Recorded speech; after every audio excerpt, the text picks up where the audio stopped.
Good afternoon, everybody, and welcome to another edition of our Avia live chat. I think we started these, did we start them this year?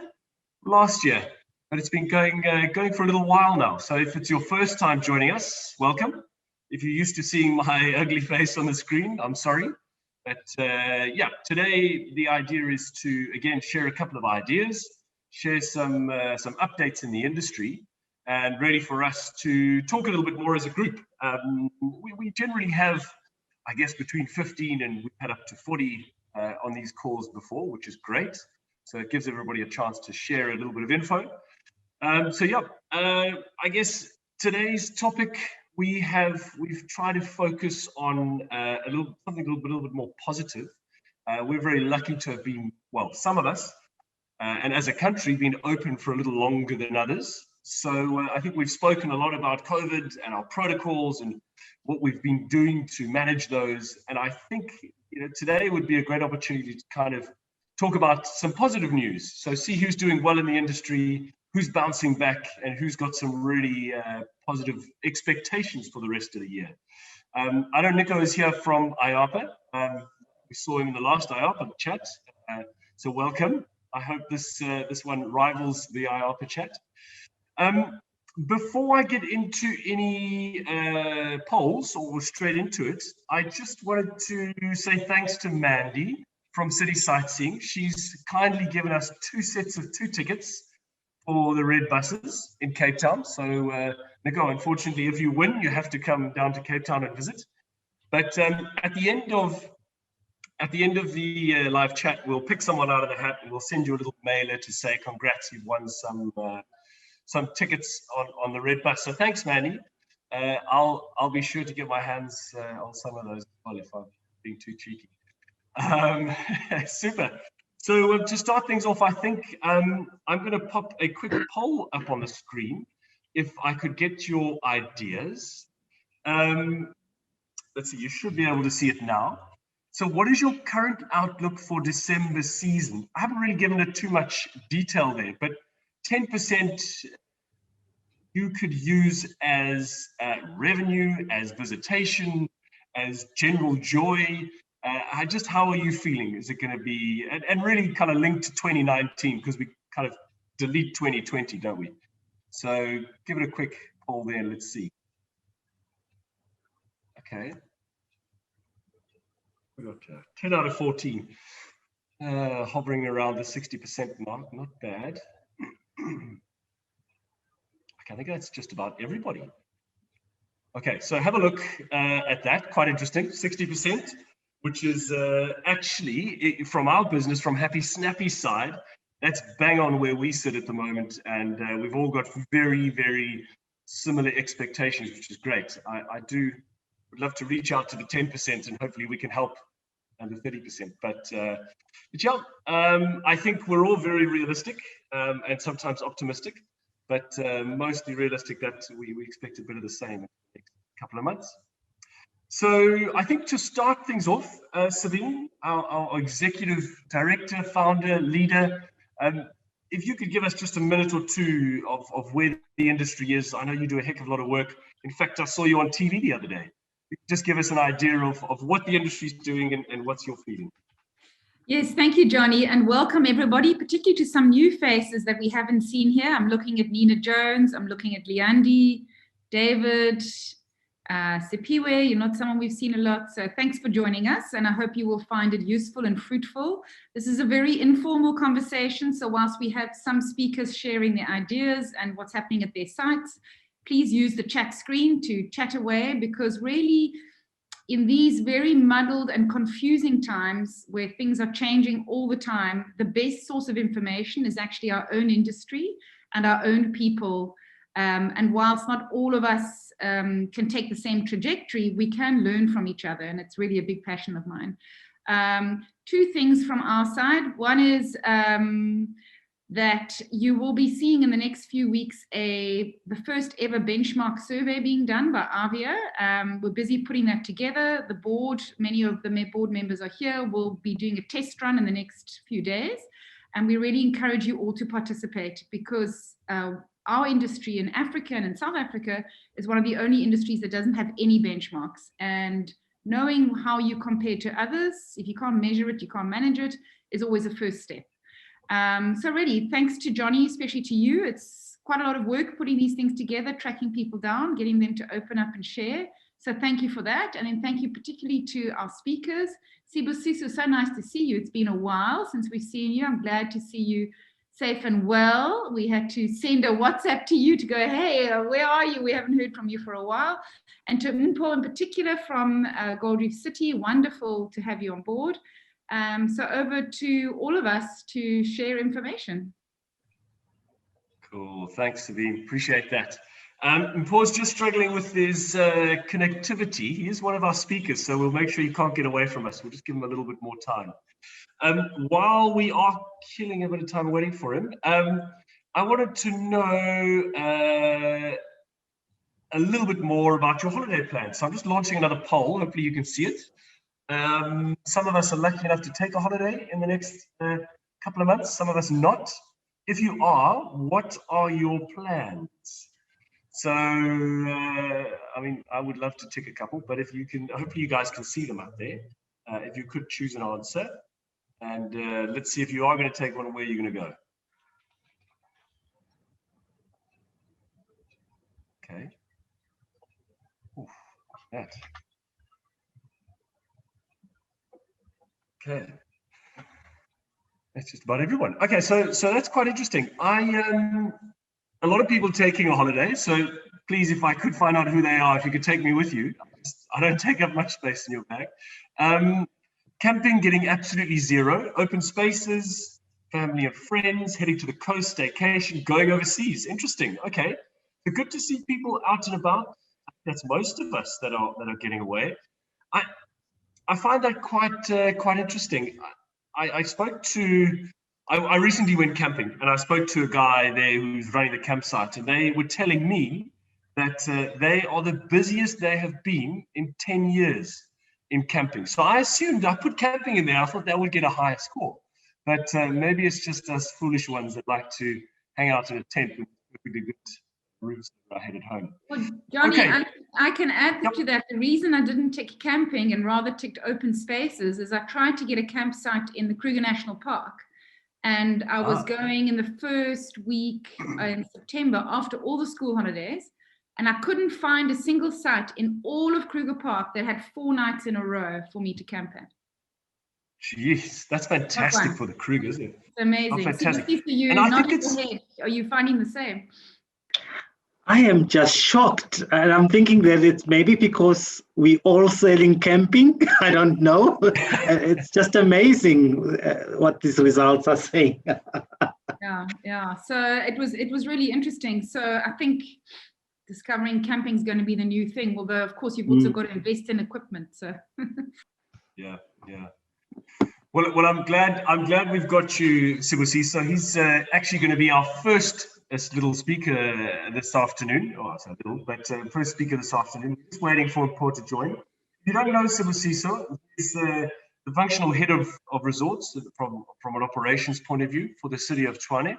So quite a lot on his plate, unfortunately. The poor man doesn't get many holidays. I'll be surprised if he ticked he's going on a holiday there. But Sibusiso, lots of things we want to know from Gauteng. Obviously, from a happy, snappy point of view, we work a lot with the zoos. So it's been such a mixed bag. But what's going on up there? Are there some really positive news? Are you getting busier in the resorts? What do you see? It's really interesting, and I think I can attest to what Sabine is saying in saying that you hardly can get a space at Kruger. But speaking for the city of Tshwane, we are a government entity, local government that is, but we have seen a lot of changes, that came with the challenges of COVID-19. And however, we can say there is a lot of positive news coming from our fishing areas. You can hardly get a spot if you can come onto our main fishing, flagship, which is Reef City angling area. From 5 a.m. When the resort opens, an hour and a half later, you find the queue to the main road, that dam road.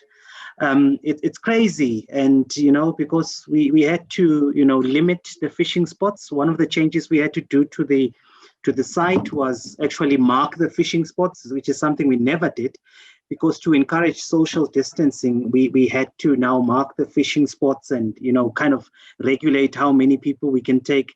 And I can tell you, especially in school holidays, we were full every day, and we didn't want to do this pre-booking, because then it becomes unfair from someone who didn't pre-book. So it was first come, first serve, and some people would even wait till midday for someone to just come out until they can get a spot.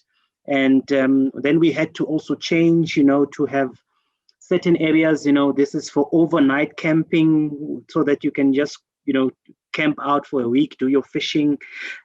So we've got really two fishing spots. That's Red Flay angling area, and then Bronco Spruit angling area, which is also quite popular in Gauteng, that is for your fishing. But we've seen a large increase.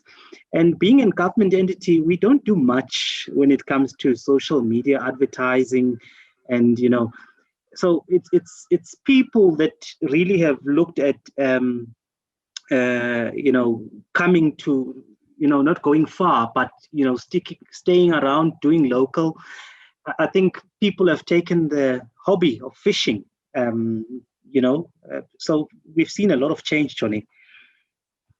Amazing. So I mean, I guess the secret to that is people just want to get outside. I was going to ask you next, what's their secret? How can I roll that out in what we do? But unless I can put a dam in our office and start advertising fishing, there's not much more I can do. But overall, Johnny, I can tell you, we have seen a large increase in outdoor activities, and Mother Nature really is a big secret, because besides from the fishing areas, we've got also nature reserves and nature areas and some other resorts that offer outdoor leisure. So it's all I think people are running away from now the indoor kind of activities and are opting to kind of engage in outdoor activities. I can tell you about the hikings. Hiking is the new in thing. Besides the physical, it's a way of people to also stay fit. It's also a way of escaping. Going to see things, climb things, touch things. It's really offered a huge escape from lockdown. So we didn't do anything, but I can tell you it has boosted us. I think our revenue is 60% up already and going up. So we are really performing when it comes to that. And I think, Sabine, our story. We've always been crying about budgets and stuff like that. The city is actually taking us serious now as an attraction, to kind of see that maybe they should reinvest in these facilities. I'm busy with a few projects that would be driving into that. So for me, it is exciting. I know we were all worried about COVID, but there is really some positive change, and there are some good stories to tell. And I think we are really, at a turning point on at our side. There are some facilities that will still have struggles, but we are seeing a lot of positive, especially for those outdoor and engaging activities, especially hiking. Can I ask a quick question, Johnny? Sibusiso, are you seeing a different demographic that's hiking, a broader demographic? Because certainly in Cape Town, we've noticed that I see people on the mountain hiking here that in my 25 years of walking my dog every single day on the slopes of Table Mountain, I've never seen such a broad demographic. I was wondering if you're seeing the same.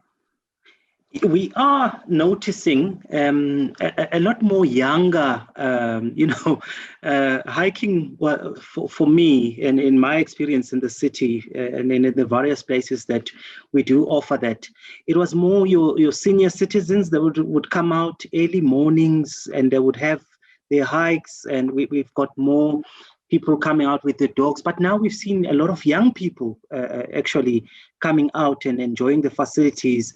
We've seen people that you would never expect, to be fishermen that are now, tossing the fish lines in the dam. It's interesting, Sabine, to see all of this dynamics that have changed. Yes, so we are seeing a wider variety in terms of the demographics and the different people, and we're used to locals, the normal customers that we would have, the guy that would come out every Saturday morning.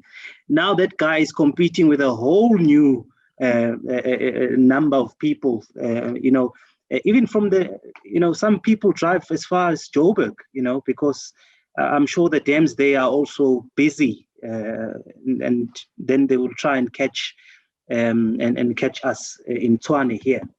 So it's very interesting to see what's going on. It's great to see that. So I think it's, you read a lot of articles about the trends and the future trends and the new norms, and you try to get your head around what actually will happen and what people will do. But it seems, it's all sort of coming to fruition in Johannesburg, and I assume down in the Cape as well. As Sabine says, the mountains seem to be crazy with hikers. People buying new shoes now, they want to go hiking. So very interesting that Reef City and the other dams are doing so well. Have you noticed anything else? Your regular sort of botanical gardens, your public parks. Do you? I suppose they're not really monitored for visitation, but is that a increase as well? I would say I wouldn't really give you numbers, Johnny, but there is a fair increase in terms of the demand. And one interesting thing for me, because I manage quite a number of facilities in more predominant white areas, and also there are township areas. I've seen, and I was used to, seeing more white, visitors hiking and doing that. But it really goes back to the demographics that, things have changed. A lot of, white people and black people now doing that. So it's a fair competition, really. But coming to the question, yeah, I can say that the botanical gardens are quite busy. I especially for these events that were closed for quite a long time. Everyone just wants to get out, and if they can't really afford with the economic situation right now to travel or drive to Durban. Now they can they're actually investigating what else is out there. They found us when we even don't have a web presence really. And I've met with our marketing teams or the department to try and kind of get us in the picture, because we are gaining popularity without them. Soon I told them that you guys will soon be irrelevant really. But yeah, it's really exciting, and I think if a lot of people were to say it's really busy. And I can also speak because I'm also involved in Tshwane Tourism Association. I see there's quite a number of events, being posted left and right. And it's mainly outdoor activities, and it should really tell you what the industry is turning into and what's really going on. And there's a talk. I don't know, Red Bus. When are you coming to Tshwane? We need you. There's talks that the city wants a bus to do some rounds here. We also count you as an outdoor Mandy's on her way. Activity. Next ticket to Tshwane. Sibusiso, thanks so much. That's really great. I think No, it's so nice to hear some positive news. You know, we had again, as Happy Snappy, we had some real peaks in April. You know, with the split school holidays and you know, extended Easter. It just really it was nice to feel busy-ish again. And for us, Ushaka Marine World was surprisingly busy. We didn't expect people at the water park or in the aquarium. So yeah, it's nice to focus on the positives, because I think we do sit back and we say, oh, what if? We should be better, we should be here, we should be there. So good to see Tshwane do so well. And thanks for your feedback. Cheers. Cool. So the next, anybody got a question for Sibusiso that you want to ask or get a bit more info on?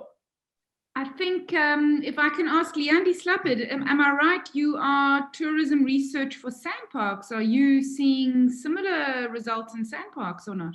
Or was my lack of 4 consecutive days camping just because they saw my name pop up? Thanks, Sabine. Yes, that's correct. I'm manager for tourism research. And it was very interesting to see the movements in camping occupancy compared to you know, by late last year, we could see camping was just shooting through the roof almost compared to 2019. Sorry, and, I think yeah, so even compared to 2019, so you've seen a far bigger uptake, have you? And is that in all parks or just sort of the icon parks? Yeah, obviously, mostly for the more popular parks like Kruger, you could definitely see upticks. Some of the other parks, you know, in terms of what they offer, is not as popular. So, and again, are you seeing a change in demographic or just numbers? Because again, I know you've always been focusing on getting more Black South Africans to visit. That was, I think, 20% of your visitorship. So, are you seeing that shift? I can't really answer on that. I haven't monitored that in a while. I know previously we had reported that in annual reports to the minister as well, but it's no longer an indicator report to them. Yeah, and I can't say that I've been in parks a lot the last year to really answer in terms of observation, just from what I'm seeing. So no, I can't really comment on that.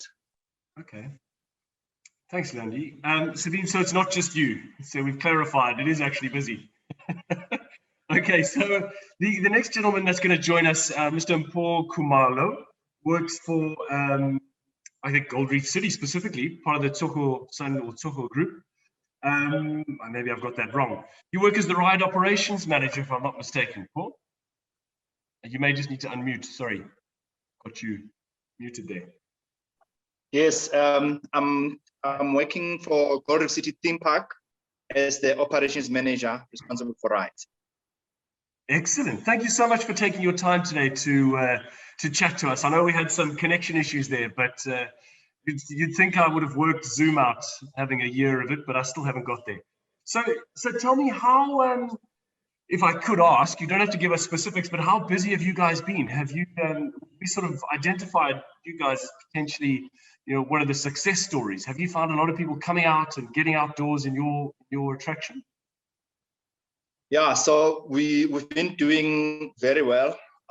So even when we made a conscious decision to just only open from the 3rd of December, even though we were able to open prior to that. We had to shut down though around, not shut down as such, but we lost a lot of customers when the country was moved back to level 3 on the 28th of December. However, since we've gone back to level 1, we're very busy. Every single Saturday, we have to send people back because we're limiting the numbers, obviously. So people have to book online to buy the tickets, but obviously the stores rock up without tickets. And so when we've reached capacity, every single Saturday since probably mid-March, beginning of March, we've had to send a lot of people away because we just couldn't accommodate them. We are open on Thursday to Sunday at the moment, and Thursday, Fridays are not so great, but the weekends are doing very well. Saturday being the peak of of all those 4 days. Wow, that's fantastic. That's excellent news. I mean, that it really is a shining light in the attraction industry. And which, if I could ask, without prying too much, which are the more popular? Is it just the rides? Do you see the restaurants being as busy? The secondary attractions? What's the busiest part of your business? So obviously our ticket or entry revenues are the ones that are doing exceptionally well. The restaurants are battling a bit, and we've got the midway games as well, like, you know, those games where people can win small dolls and teddy bears and all that. They're doing okay, but not like what they used to do prior to COVID. So I think what we're seeing as well, a lot of people come into the park and they go straight into the queues. Pre-COVID, we used to have a lot of people who would just come into the park. Maybe they're part of a group, but they'll go and chill in restaurants, go do everything else except the rides. At the moment, what we're seeing is everybody comes, they go straight to the rides to basically enjoy the ride. So I think it's more purposeful that they are there to do the rides. Okay, interesting. I think we all just want to feel alive again, get out and get on a roller coaster. That's probably what I would do. Yeah, I think so. Yeah. Have you got any major positives that you feel have kind of been a spin-off from COVID and this whole pandemic? Is there something that's affected you as a business that you feel has really worked well and you'd keep on, or has it all been doom and gloom? Absolutely. So one of the biggest wishes or things that we wanted to do prior to COVID was to drive our sales to online. It helps with the banking costs. It's more secure. It just helps with the also planning for the day. You know how many people are coming. And so with them having reopened in this new season, still under lockdown, we had to really get our traffic towards online. So prior to our online booking, which is an in-house system that is aligned to the point of sale system that we use at the gates, we were using another network, and we used to do like 8% of our online sales there. But since we've come back online and we're using our own system, we're doing about 80% of the tickets online. Oh. And so that has been a very big good spin-off from COVID. It has basically forced, I think it's just like most of the industries, people are just more comfortable and more relaxed with buying things online. So it's given us that effect as well. That's fantastic. That's huge. I mean, I know everybody's pushing to get online. I wonder if again, I'm asking, I might be prying a bit too much, but are tickets only accessible online, or can people come to the gates and if they're lucky they get in? Well, at the moment, so on Saturdays, please don't try and come if you haven't bought a ticket online, because you're not gonna get in. We normally sell out on Friday night for Saturdays. But Sundays you can still try. However, if you do rock up and you haven't bought a ticket, we still insist that we've got like we call them marshals that will help you to buy the tickets online. So we built QR codes on boards around the entrances, so you have to still buy the ticket online, and you can only redeem them with a reference number. So we basically cashless at the moment. We don't take cash absolutely at all. And it's only, we don't take cash at all. We don't take cards. You have to buy online and then you redeem using the reference number. So even if you arrive and you've bought a ticket, we won't assist you with a card or cash. We'll assist you to buy online. You'll go to our portal, you'll buy the ticket, and then only then you can then go in and redeem. Fantastic. That is absolutely brilliant. And tell me, I was up at Ushaka Marine World a couple of weeks ago, on a busy Saturday, and they were turning people away at the gate, and there were some very irate guests who couldn't get in for whatever reason they hadn't planned. How do you, if you don't mind me asking, how do you deal with that if the guys are queuing there and throwing their hands up to get that sort of message across? How do you handle it? Yeah, look, I mean, it's a difficult one to manage. Initially, we used to post security officers at the main entrance, so we've got like kind of two places where we can process customers to get into the park. And so at the first entrance when you come in, we used to post security officers. So then we'll ask you, do you have a ticket? and for how many people, and that was taking a long time. And we find we speak to one customer for like 3-5 minutes, then it was backing up traffic and it was becoming a nightmare.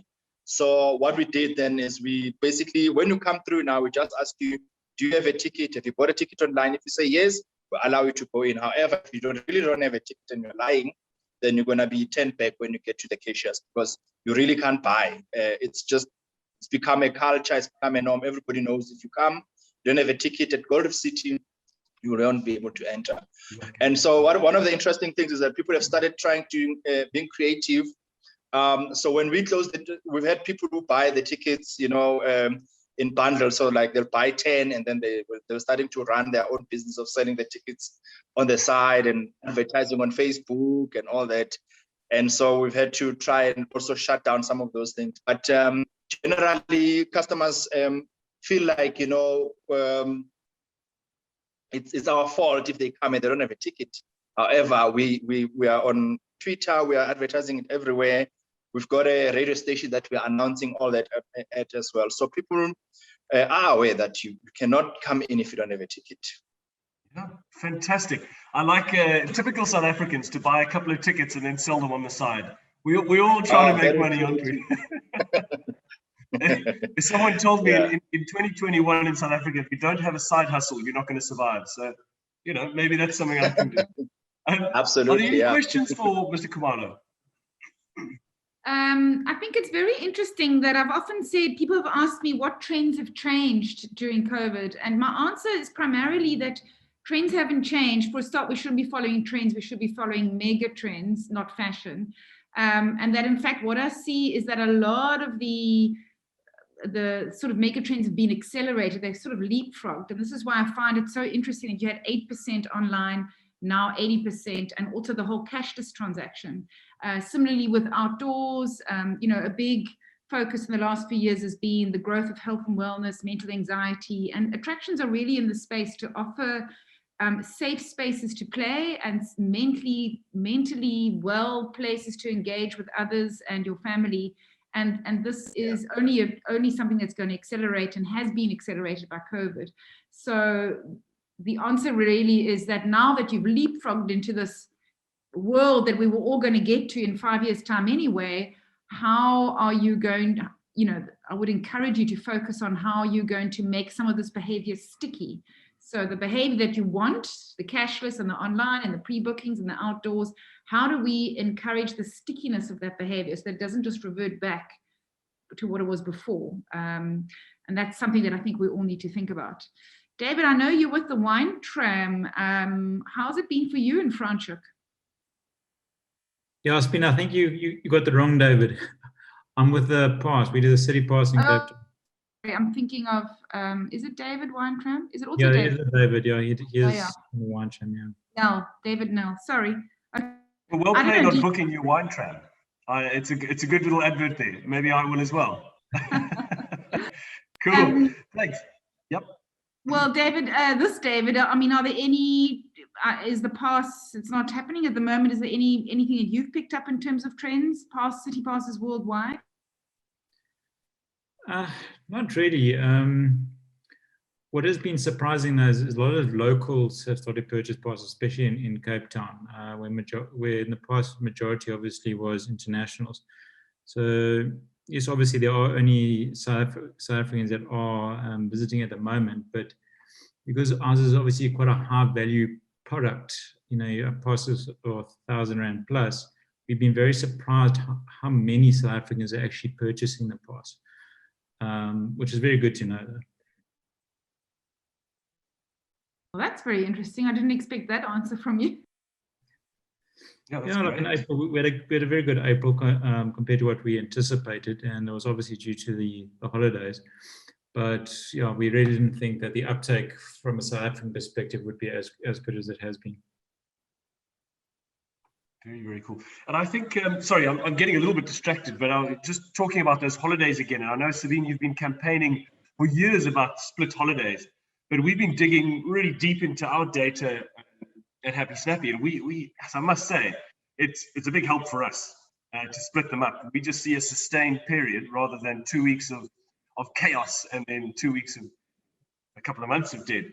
So certainly something to keep pushing on, I think, the split holidays.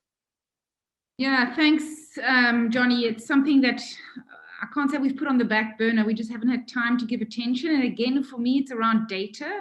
And we keep saying to ourselves, we need to physically call 3, 4, 5 operators around the country and ask for actual stats around staggered school holidays and what's it's done. And then we must do another press release. So I've got lots of notes here, but I think it requires actual case study examples. And maybe we need to do that. Fazila, flagging you again. Yeah, it's a case of data. So maybe Gold Reef City can help, and we don't have to share actual numbers, but if we just share the impact that it's had, maybe Wine Tram, maybe we can think of 5 case studies and then put that together in a press release. I know I said I'd owe you something, Fazila, but it's something we need to keep going. And this, what I feel very strongly with COVID, what it has shown is that you can shift school holidays. We know it's all for the wrong reasons. We know it's a mess and it makes life difficult, but it's been proven that it can be done. So why can't we do it for tourism? The UNWTO has said it's a major tourism strategy post-COVID. And it's really something that, gosh, okay, note to self, do it. All of us, we've got to all do it. Yeah, got to put some pressure on. No, absolutely. And thanks for being such an advocate for that. It helps us. So I should be doing more as well. Does anybody else, I guess we just chuck it to the floor. Is anybody else got a kind of positive story from their attraction or their business or anything that's linked to attractions that you've seen has been quite positive post-COVID or pre or during COVID the last couple of months? I know Mandy loves to share, but I won't put her on the spot. No pressure. Anybody else want to share? I think it doesn't just have to be visitor numbers. It's any new behavior that you've seen that you perhaps want to encourage going forward. Yeah, anything. Anyone? No? Okay. Sorry, can I just share? My name is Nina, my colleague Sarah normally joins these, but she's taken up this afternoon, so I have. I do admin in that for the Long March to Freedom, which is in Century City, Cape Town. And we, just to give you a background, we had only moved to Century City in November 2019. And, a few months later, we were thrust into this, into COVID and the restrictions and everything, and had to eventually close until September like everyone else. And we just, we're battling to get those, numbers up. We have some interest from a possible corporate to kind of assist us with some operational funding. But we're busy, and so with that in mind, although we had done a business plan, a few years ago and spent quite a lot of money on that, engaged a really professional company to assist us with that, and we had fantastic data, but it's sort of a bit outdated now, of course.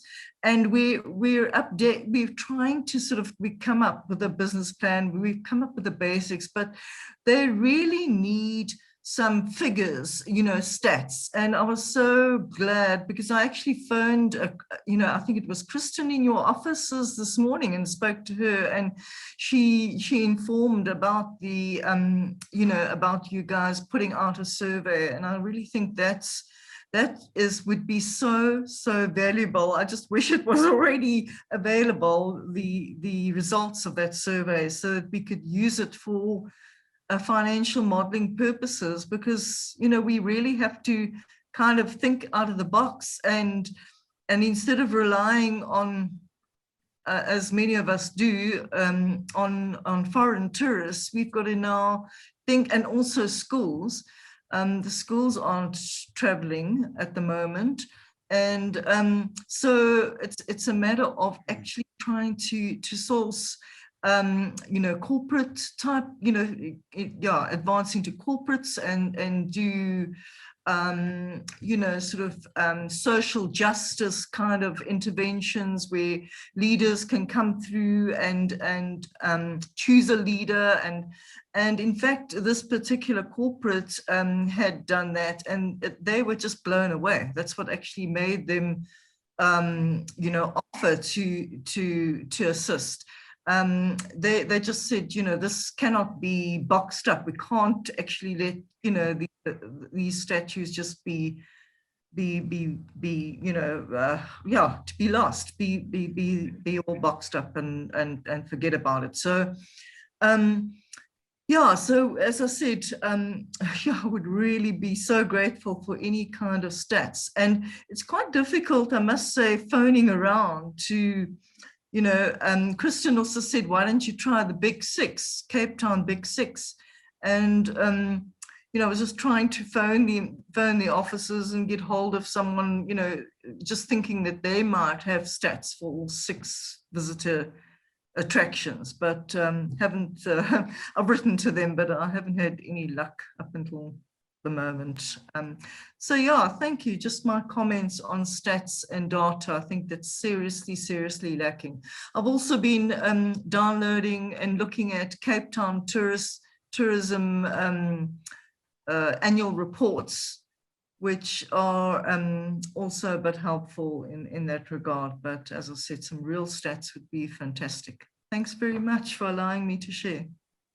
Sure. Great, Nina. Yeah, so stats are hard to find because they aren't really public. And so this is really the mission of AVIA this year. It's a big mission, and all I can say is we can't publish stats if people don't share stats. So a little punt here for when you all get the survey, and that includes Nina, even you guys. It's not for members only. The final results will be confidential. No names will be published. It will just be X percentage of attractions with between 0 and 10,000 visitors, X percentage of attractions with 20 to 30,000 visitors. So everything will be masked. I don't think we'll even list the names of people who participated, because again, I know people will then be trying to piece numbers together, and it's quite nerve-wracking for those in the industry that have never done this before. The only reason we will ask for people's names is A, so that we can send you a copy of the full report for those who participate. For those who haven't, they'll have to pay. And secondly, that we can send you prizes for participating. And finally, that we can make sure we don't call the same people all the whole time and nag you to participate when in fact you've ticked it off the list. So it's so important for the industry. I'm confident that once we've had one and people see the value in it, that we will be able to produce one every year. But I think the first one, I'm going to be straight, is going to be quite an intellectual hurdle for people, because it's just not something we've ever done in South Africa, and it's been the bane of my life. So it's not only that each of us participate, but that you all call 1 or 2 of your contacts and ask them to participate. It's the only way we're going to get it done. And you know, Africa is the only continent without any data. None at all. It's shameful. And Africa and South Africa can't claim to not be represented if we don't play the game. It's as simple as that. Yeah. So this is what we have to do collectively. Fantastic. Thanks, Nina. 100%. Thanks, Nina. Sorry, just one more thing. Is your hand up? Was that a high five? No. That's a high five. I'd like this to finish. Sorry. Just to say, the full report will be discussed and released and whatever at our AVIA conference in August. That'll be the launch of the actual full report. So yeah, so I think it'll be really cool. Help us to help you.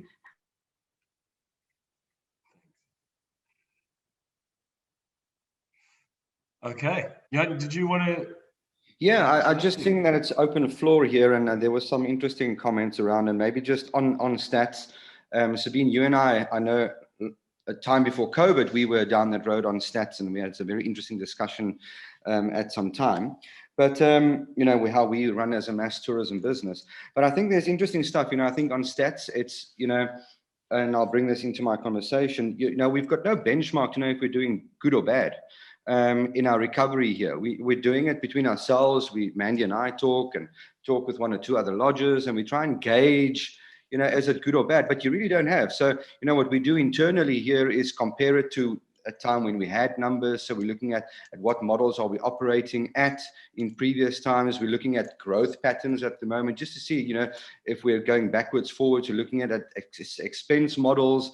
So any stats would be great. Just for the sake of this conversation, Cape Town Tourism, they do random ad hoc stuff. It's not really anything at the moment. The only thing that I've found is worthwhile at the moment is UTA. They do some interesting stuff at the moment. I can share it in here. I'll mail it to Mandy, maybe just to look at. They do some interesting stuff. That's helping us. We're getting an idea. So, you know, the UTA stats look at who's open, who's closed, and if they are open, in what capacity. So that helps us to guide our operational decisions. And then obviously a big thing we do is compare or look at arrival stats from Cape Town International. That's usually a guide of where the people are coming from and if they are in town. So that helps us a little bit in our planning. But that's on stats. But I think what was interesting here was to hear, you know, I've obviously also seen it, the hikes and the outdoor things being extremely busy and showing, you know, booming results. But what I do find interesting, and this is why I mentioned this, that we had this talk a while ago, Sabine, you know, we've built a business around attractions, or being an attraction, doing activities. And that is the part of our business that's not restarting. It is a pain to kick that horse. So when I hear of, you know, we've just talking about Gold Reef and Ushaka and Gauteng over there, you know, I think it's a price thing. When I look at what's happening in Cape Town, the Atlantis dunes, they're packed. You can't get a quad bike over a weekend, but it's at a price point of heavily reduced to 350 Rand. If you take a ticket to a Ushaka or something like that, or to Gold Reef City, I would assume it's in that 400 Rand mark. So what we played with, and it's very dangerous to do this with us, but we at one stage dropped our day rates, our day activities, to 499 Rand, and we saw a spike. We didn't have enough place for people. We had on one Saturday to the tune of 550 day trippers rock up for 499 Rand. It was not sustainable for us as a business, but I think, and it was also a bit unsafe to say the least, but at least it's wide open spaces. But I think it brings me to the discussion of that it's a price sensitive market at the moment. So the guys that are booming, it's because it's either free or that it's at a heavily reduced cost. And that obviously, there's a few business implications there. So, you know, what are we operating at the moment? We're only open on weekends, but you can't get a bed. If you can get a bed for the next 3 months, I will pay you to come and sleep there. So, you know, so our bookings are looking good. Since the day we opened back in August, our beds are full. And I think once again, it's a price margin. We found that there's and I'll mention the numbers, the 1,600 Rand per person per night, including of activities. So this is a fully inclusive number that I'm talking of, is the number that's working. So the moment we remove that percentages and we go and try something different, or we throw a deal in at 1,900 Rand, the phones stop ringing. So, but we also can't really go much lower than 1,600 Rand. We're on the bone as it is. So it's a very interesting space. So, you know, and then again, if you compare 1,600 Rand for an overnight, so why would you then do an activity at 900 Rand? Because you can actually just throw in a few extra bucks and sleep over and get out of town. So that's just a few observations from my side. We tried to be open for 5 days or 7 days a week with the school holidays, and we did a very big push on a Ramadan campaign, which I was very proud of. But, you know, the numbers really did not justify us being open. You know, we saw, I'll share it, we saw in the region of about an average of 50 guests per night, and that was really not worth our while to open the doors.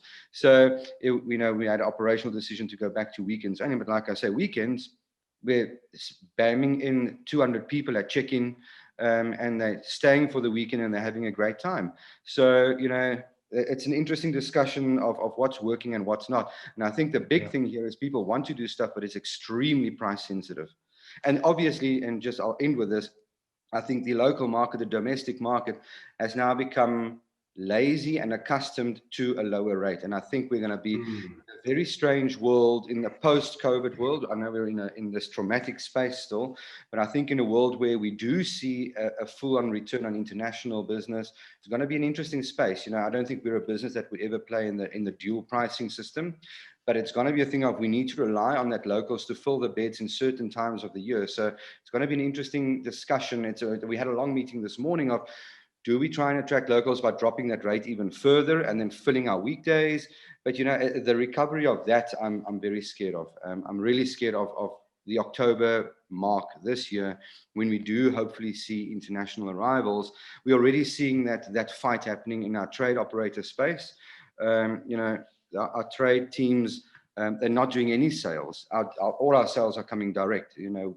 So it's going to be an interesting space, and they're already fighting with us that we're taking direct business at this low rate. So I don't know where we're going to go down the next 6 months. We're happy to take the business as it is. We'll fight a fight in October when we revert to other pricing. But yeah, that's just some of my observations. So thanks for having the opportunity. Awesome. Thank you very much, Johan. That's brilliant. We should have added your name to the list of speakers here. I'm just kicking myself for not. Thank you very much. That's fantastic. I think you hit the nail on the head on so many aspects there. I think pricing, it's something Sabine warned me a while ago as well. You just, as soon as you go low, it's a bun fight to get back up. But sometimes, as you say, us locals, we are very sticky on price. We did the same thing with our photo packs. We had one price, changed it, and all of a sudden our conversion rate was huge. But I don't know how we're going to get back. So very, very interesting. So definitely something to continue the discussion on. Anybody else want to throw in anything, Sabine? Just on pricing, I think I was listening to a American podcast, a live chat like this. It was, I can't remember now, it was one of our IAPA, it wasn't an IAPA live chat, but it was one of your members, Gateway Ticketing Systems. And they were talking again about how in America, so many sites have finally moved from fixed pricing post-COVID or in this COVID period to variable pricing and ultimately dynamic pricing. And I think it's the way it's going to go in the future. I mean, you've heard me say this before, that, you know, when I was growing up, the thought of someone sitting next to you on the plane that had paid a different price to that ticket was unheard of and offensive, okay? Now, like, you know, you haven't paid the same price as someone else, and you know the same for a hotel, the same for car hire. So it'll happen over time. And I think for attractions that are nervous about it, it's a case of going from fixed to variable and then to dynamic. So variable means you're changing the price according to the time, maybe the time of year or the day of the week. So there's a way of playing, and that's a way again for getting 2 price points in. Because I'm surprised, Johan, surely with your pre-COVID, did you have dynamic pricing on your accommodation? I mean, that's pretty standard in accommodation these days, or not? No, because you see what is an interesting change for us. We've had a major driver to convert to direct business over the last 3 years, and COVID has obviously catapulted that into 100% direct business space. So in our previous world, in a post-COVID world, in a pre-COVID world, we didn't have a need for dynamic pricing. Because we were based on group business and that kind of thing, and corporate business. So we never had a need, but we did have variable pricing. We did have winter rates, summer rates, peak rates, and that kind of thing that played in there. So that was there, but we've never had dynamic pricing. But I do start feeling that that's a more comfortable space in revenue management as well, and trying to get rid of those last minute seats. You know. It is something we played on just before COVID came along, in that 3 months build up before COVID. It didn't really stick. Maybe our delivery was wrong. We ran a pilot to see if dynamic last minute pricing could work. What I was scared of, that you also set a precedent where you don't then have forward bookings, because but I must also go back to, that was a time when we were working through operator business and depending on feeder businesses from Cape Town hotels and the concierge networks. That's non-existent at this point. So for us to play in dynamic pricing would be an interesting thing to do it now. So the case studies I was listening to were very interesting. They were all attractions, they weren't accommodation. And the dynamic pricing model is such that if you arrive on the day, you pay the highest price, not the lowest price. So the best price guarantee is the earlier you book, and every day that you book later. So it helps with It helps with planning for your site. It helps with revenue management. You're getting the money up front. It helps for money in your pocket. Yes, because you're driving demand in a build-up, you know. So yeah. And these sites it was the most interesting ones are the guys who are conservative and who were scared to try. You know, the guys who are ahead of the curve are less interesting as the ones who said, you know, we were so nervous to try this, we got it wrong. And look, it's not for everyone, but I would. Maybe we need to find a case study at some point for our for one of these or for our conference of a sort of a very middle of the road, middle Texan, Iowan, 90% people who would never normally do dynamic pricing who did it, because it was very interesting. And it was one of the zoos actually who said that their visitor numbers didn't increase post-COVID. In fact, they're still 20% down, but their revenue was up like 40% and was purely dynamic pricing. It was very, very interesting. Yeah. I think perhaps we should have that conversation. I don't know, hands up who would be interested, let me know in the chat or something. But you know, and even if we don't do it tomorrow, but if we I mean, we need to be ahead and we need to be watching these trends. If we can get more and more information, that's the way to work. So how many hands do I see up put in the chat? Who's interested? Yeah. So Thomas, I see. What does Thomas from Web Ticket say? Would you mind sharing the case study? No, I wouldn't mind sharing the case study, but it was actually on a live web chat. So I need to go back to them and then see. I think we must do this. I think we really must go back to saying, because so many of us have now managed to move demand online, and we now need to perhaps remind ourselves as what is the benefit to leverage from that, why you want to keep it sticking, because when you move behavior to where you want it to be, you've got to then remind yourself of why you want it there and how you can leverage that both for your client and for yourselves. Sorry, long. Yeah, I think we struggle to get it back as well. Once it's online, Sabine, you may struggle to get it back if it does drop again. But really, really fantastic points, and I think loads to learn and loads to expand on. But we've reached the end of our time today, sadly. I'd love to carry on. But yeah, just to say a massive thanks again to Mandy. Thanks for the, 300 tickets you gave us. Thank you very much for that. Appreciate that. And obviously to Mr. Dlamini, Mr. Khumalo, thanks so much for being our esteemed guest. And also Johan van Skalkwyk, thanks so much for jumping in and being our third guest. Appreciate that. And yeah, Sabine, thanks again. We'll do it every month, guys. Please join us. If we need to, we'll do it more often. There's loads to talk about, loads we need to do. So just keep an eye on your inbox for some free city sightseeing tickets. Okay. Have a wonderful afternoon, and thanks again for your time. Cheers, everyone. Bye, everyone. Thank you.